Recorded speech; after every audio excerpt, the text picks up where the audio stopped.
ಒಂದು ಸಣ್ಣ ಹಳ್ಳಿಯಲ್ಲಿ ರಾಮು ಮತ್ತು ಲಕ್ಷ್ಮಿ ಎಂಬ ದಂಪತಿಗಳು ಮತ್ತು ಅವರಿಗೆ ಚಿನ್ನು ಎಂಬ ಒಬ್ಬ ಮುದ್ದಾದ ಮಗ ಇದ್ದನು. ಒಂದು ದಿನ ಚಿನ್ನು, ಅಮ್ಮ ನಾಳೆ ಶಾಲೆ ಫೀಸ್ ಕಟ್ಟಬೇಕಂತೆ. ಗುರುಗಳು ಹೇಳಿದ್ರು. ಲಕ್ಷ್ಮಿ, ಎಷ್ಟು ಮಗ?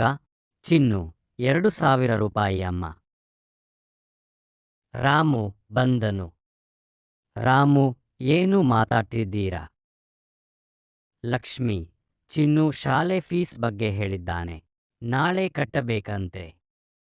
ರಾಮು, ಹೊಲದ ಬೆಳೆ ಇನ್ನೂ ಮಾರಿಲ್ಲ, ಆದರೆ ನಮ್ಮ ಮಗನ ಓದು ನಿಲ್ಲಬಾರದು. ರಾಮು, ನಾನು ಸ್ನೇಹಿತನಿಂದ ಸ್ವಲ್ಪ ಸಾಲ ತಗೋತೇನೆ, ಆದರೆ ಫೀಸ್ ನಾಳೆ ಕಟ್ಟುತ್ತೇವೆ. ಚಿನ್ನು ಮುಂದಿನ ದಿನ ಶಾಲೆಯಿಂದ ಮನೆಗೆ ಸಂತೋಷದಿಂದ ಬಂದು ಅಪ್ಪ ಅಮ್ಮನಿಗೆ ಹೇಳುತ್ತಾನೆ. ಚಿನ್ನು, ಅಪ್ಪ ಅಮ್ಮ, ಫೀಸ್ ಕಟ್ಟಿಬಿಟ್ಟೆ. ಗುರುಗಳು ಧನ್ಯವಾದ ಹೇಳಿದರು.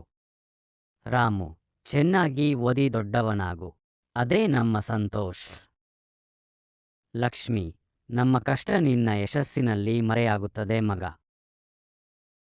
ಚಿನ್ನು, ನಾನು ದೊಡ್ಡವನಾದ ಮೇಲೆ ನಿಮ್ಗೆ ಯಾವ ಕಷ್ಟವೂ ಬರದಂತೆ ನೋಡಿಕೊಳ್ಳುತ್ತೇನೆ.